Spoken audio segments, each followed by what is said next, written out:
It is illegal in the United States to induct anybody who has an IQ of less than 83.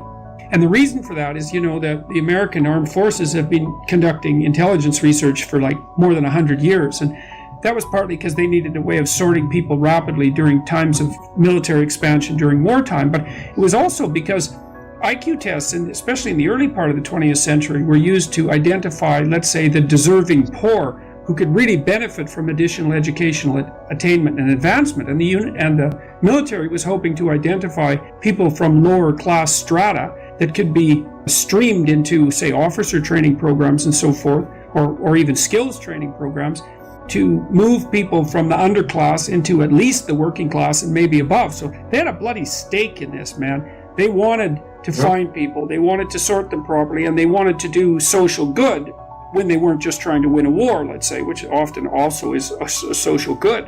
But what happened was that I don't remember when this legislation was introduced, but it was in the later part of the 20th century. But their basic finding was that by, say, the 1980s, they had determined that if you had an IQ of less than 83, there was not a damn thing that the Army could do, the armed forces could do, to transform you into someone who could do something that was more productive than non-productive. And the terrible thing about that is that it's about 10% of the population.